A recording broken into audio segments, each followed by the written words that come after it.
so you can put it on the news, right? No, we're on live, That's actually. what you're trying to find out. If we got a video so you can elaborate out of it, make a fabricated story, right? You want a video that you can base a fabricated story off of, right? Amen. Right?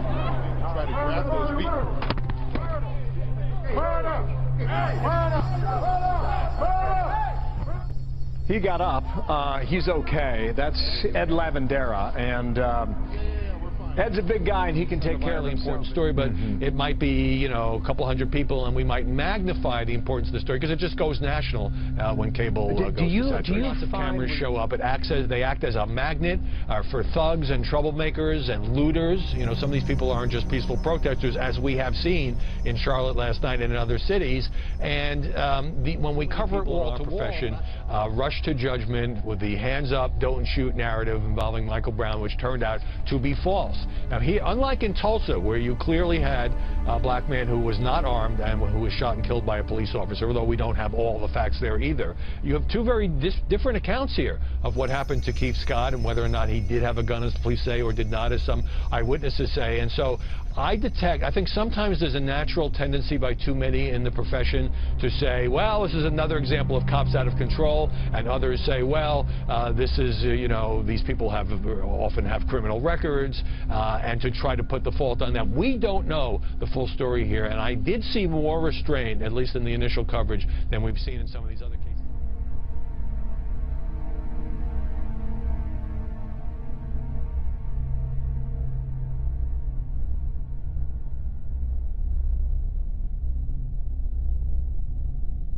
And this comes from a lack of leadership.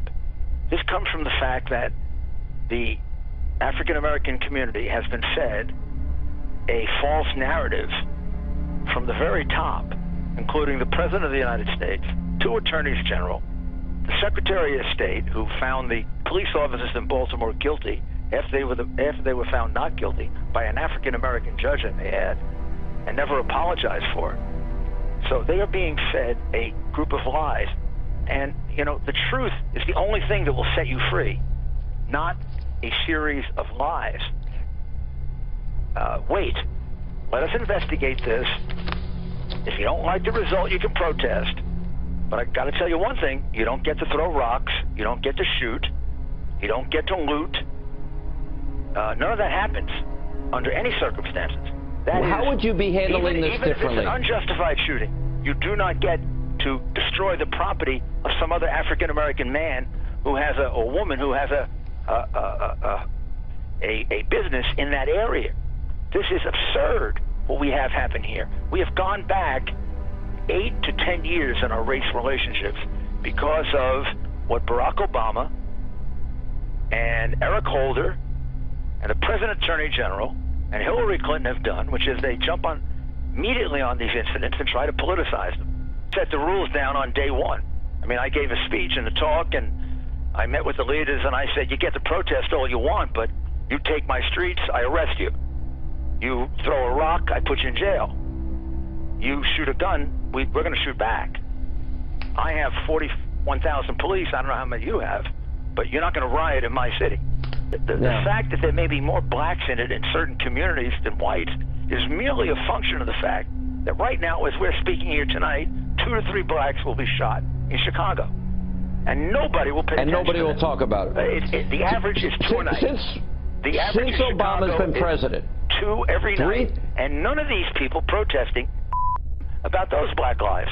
I had to care about those black lives. And then shall many be offended, and shall betray one another, and shall hate one another. And because iniquity shall abound, the love of many shall wax cold.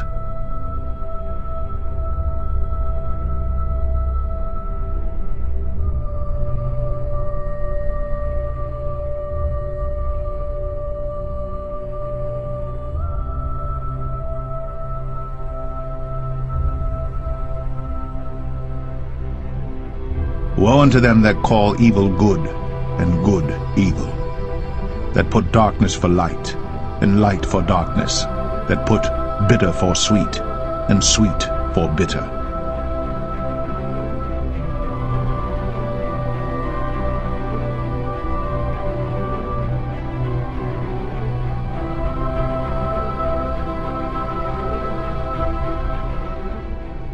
Brandon Brown, pastor at Collective MKE, started Jesus and Beer gatherings once a month at area bars about 1.5 years ago. He doesn't have a standalone church and knew that his non-traditional gatherings wouldn't attract social conservatives, but instead provide an environment where people struggling with faith could connect in a relaxed manner to talk about religion. I think it also completely unsettles everyone's expectations in that they know what it is to talk about their faith in a church, but most people have never done it in a bar, so it's a totally new environment and maybe fresh, Brown said. In addition to that, I'll be honest, a beer or two doesn't hurt the conversation at all. Reverend John Lawrence, an associate professor of theology at Marquette University, said, "You know, one of the Psalms says, God gave wine to cheer up people's hearts. So even the prayer book of the Old Testament sees that this is a gift from God."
And ye shall hear of wars, and rumors of wars.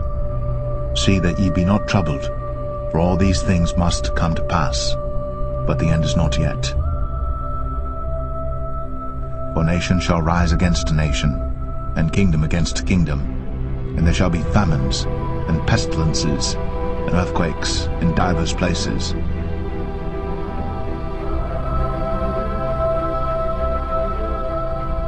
Terror struck the United States over the weekend with 3 attacks in New York City, New Jersey, and Minnesota. Dozens of people were injured, but no one was killed. The incidents have put the nation on edge with less than 2 months to go before the U.S. presidential election. Kim Mo-gyun reports. On Saturday, less than a week after the U.S. observed the 15th anniversary of the 9/11 attacks, 3 different acts of terror rocked the country. In New York City, a bomb exploded in the Manhattan neighborhood of Chelsea, injuring 29 people. Authorities said the blast was caused by an explosive device in or near what appeared to be a dumpster or garbage container.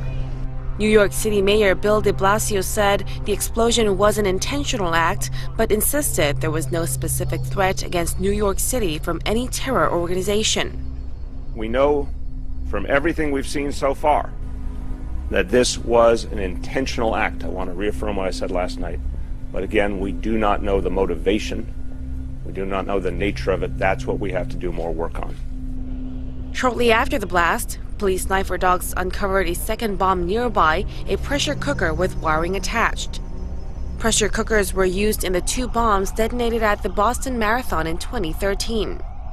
About 11 hours before the bombing in New York, a pipe bomb blew up inside a garbage can in Seaside Park, New Jersey, shortly before a scheduled charity race. Fortunately, no one was wounded. In another incident, a Somali attacker who made references to Allah stabbed and wounded 9 people inside a mall in Minnesota. The attacker, who was shot dead by an off-duty police officer, asked at least one victim if they were Muslim. The following day, the so-called Islamic State group claimed responsibility for the Minnesota attack, saying the operation was carried out by one of its, quote, soldiers. The terror group made no similar claims about the incidents in New York and New Jersey. The acts of terror come less than 2 months ahead of the November 8 election.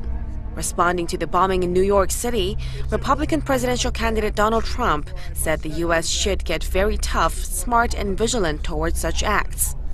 His Democratic rival Hillary Clinton condemned the attacks, but said it was wiser to wait for more information before jumping into conclusions. Kim Mo-gyan, Arirang News.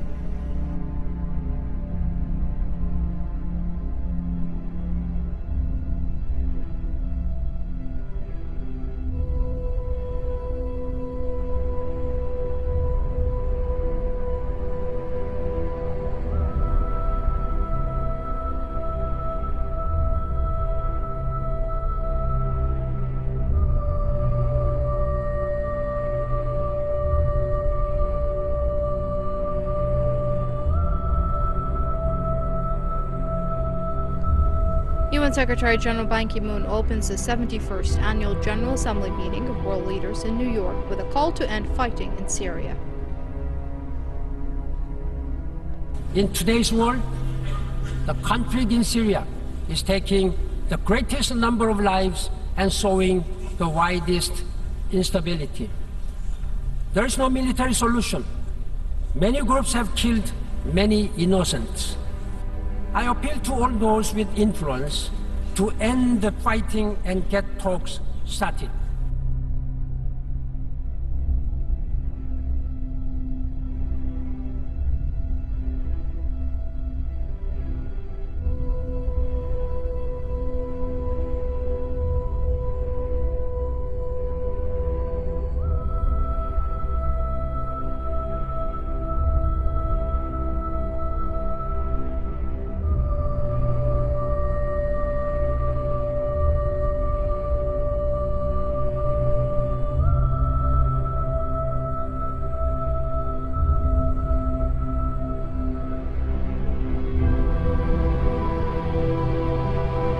The most important thing, no U.S. troops hurt in this, but some did go through decontamination as a precaution. It happened on Tuesday, but now, as we speak, this chemical shell is being tested by the U.S. military to see exactly what was in it. This shell landed on an airbase in northern Iraq where U.S. and Iraqi troops are operating, getting ready to try and fight to take Mosul back from ISIS. The shell landed. U.S. troops went out to look at the shell. They saw something suspicious. They tested it. The first test came back positive for mustard agent. They are testing it further. Why do they believe it's ISIS? ISIS is up in that area. They are desperate to hold on to Mosul.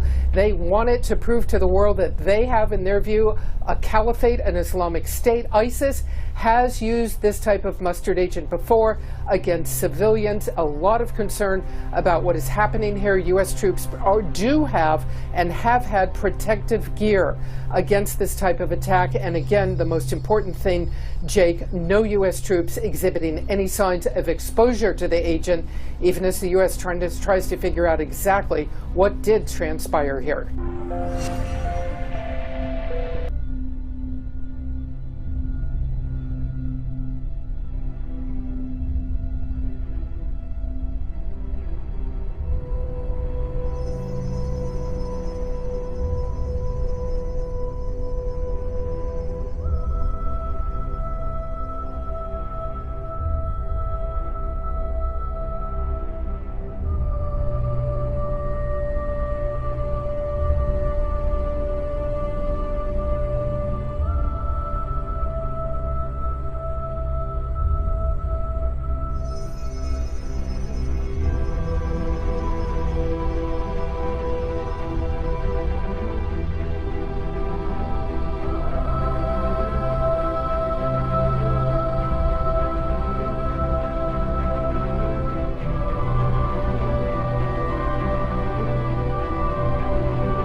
The United States on Tuesday sent nuclear-capable supersonic bombers streaking over ally South Korea in a show of force meant to cow North Korea after its recent nuclear test and also to settle rattled nerves in the South.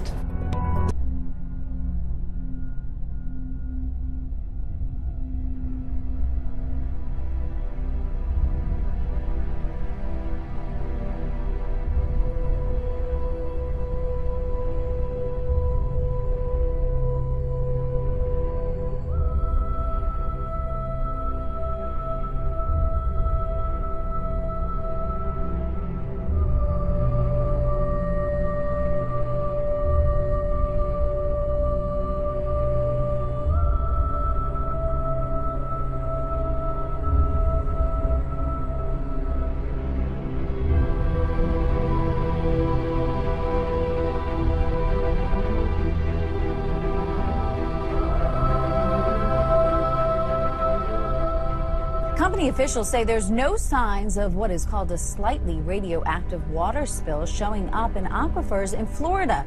The spill of at least 215 million of gallons of water down a sinkhole at the Mosaic phosphate mining plant occurred August 27th.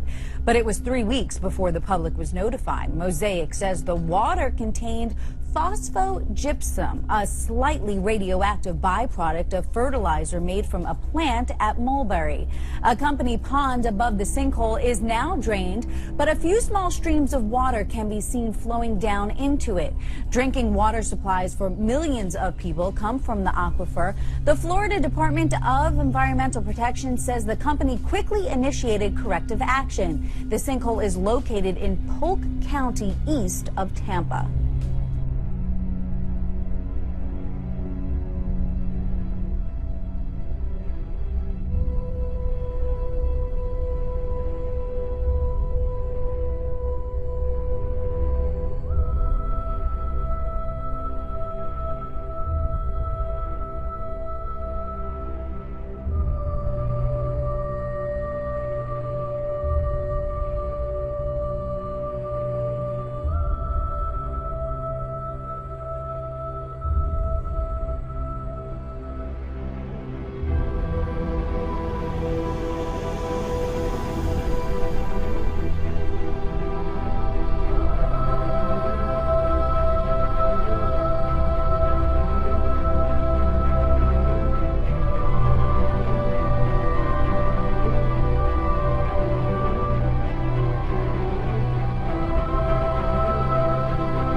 The earth also was corrupt before God, and the earth was filled with violence. And God looked upon the earth, and behold, it was corrupt, for all flesh had corrupted his way upon the earth.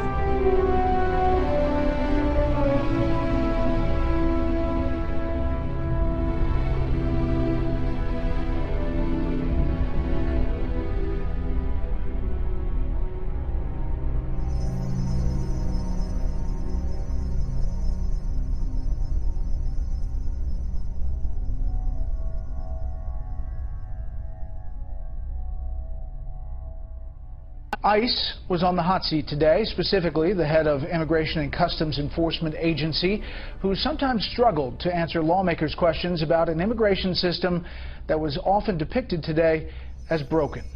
Chief Washington correspondent James Rosen has the story.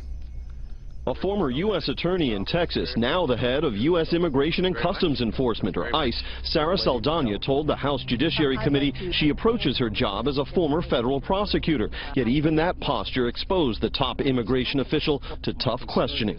As a former prosecutor, I'm just wondering how you can continue to square the existence of sanctuary cities with the duty of a prosecutor to ensure justice. These cities that you're talking about, sir, have their own laws. Either the state passes them or there's a local ordinance over which I have no control. All I can do is to use my best persuasive powers to work with them. Saldana testified 2 days after auditors at the Department of Homeland Security reported that citizenship was improperly granted by a separate agency, U.S. Citizenship and Immigration Services, or CIS, to some 1,800 illegal aliens aliens who had already received final deportation orders but used false ID and benefited from inadequate archiving of fingerprint records. The Inspector General has provided 2 recommendations: that ICE finish uploading into the digital repository the fingerprints it identified, and that DHS resolve these cases of naturalized citizens who may have been ineligible.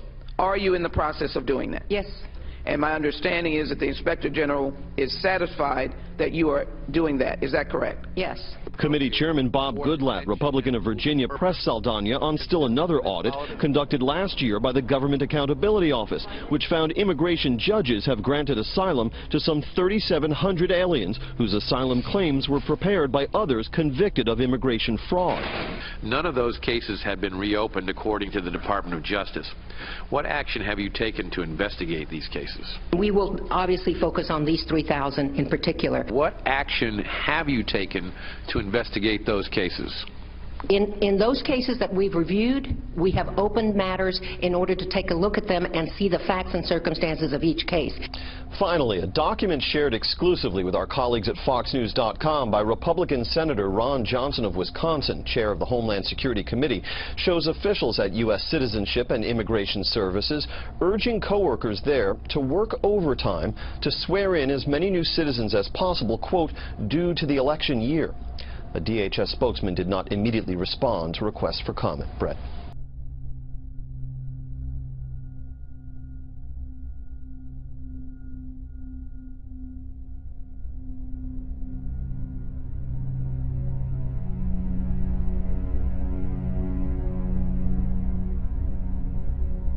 But we have to put our money where our mouths are. And we can only realize the promise of this institution's founding to replace the ravages of war with cooperation if powerful nations, like my own, accept constraints. Sometimes I'm criticized in my own country for professing a belief in international norms and multilateral institutions, but I am convinced that in the long run, giving up some freedom of action, not giving up our ability to protect ourselves or pursue our core interests, but binding ourselves to international rules over the long term enhances our security.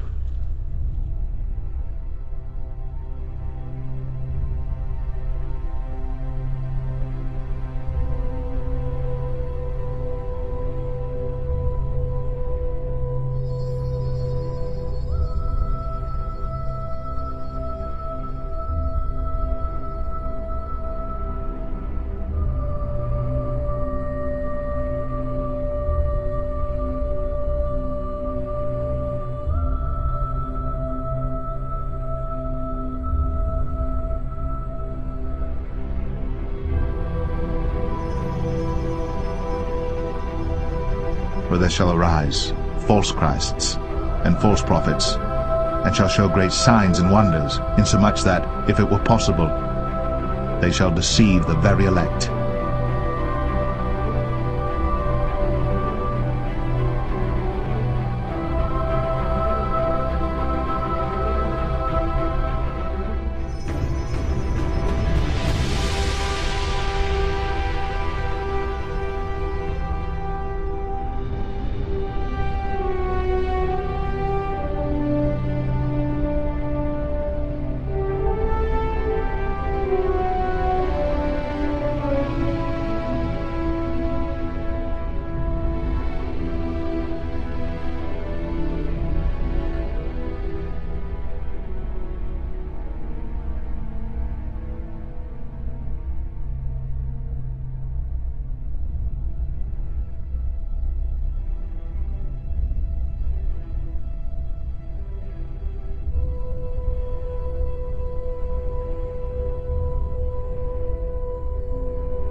And he causeth all, both small and great, rich and poor, free and bond, to receive a mark in their right hand, or in their foreheads, and that no man might buy or sell, save he that had the mark, or the name of the beast, or the number of his name.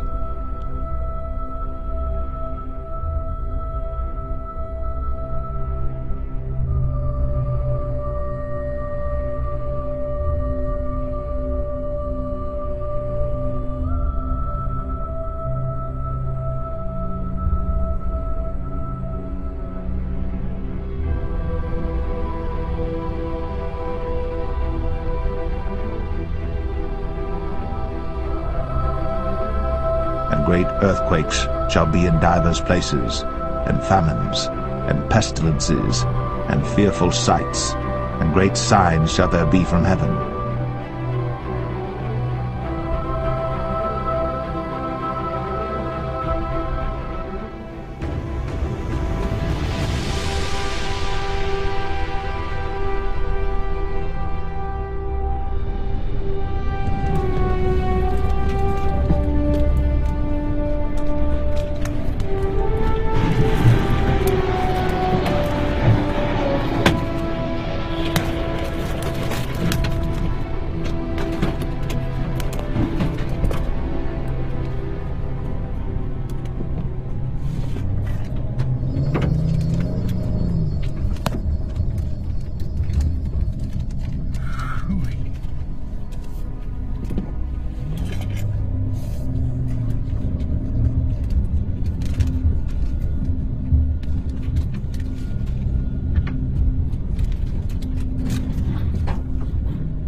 Explosion went off just moments ago at a military base outside of Chicago.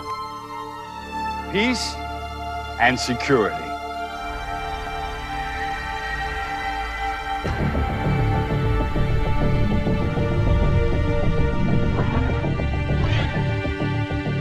Professor, it says here that the chip could trace the purchases of excessive weaponry and stopping terrorist attacks before they start. Do not get that chip. He who testifies to these things says, yes, I am coming quickly. Amen. Come, Lord Jesus.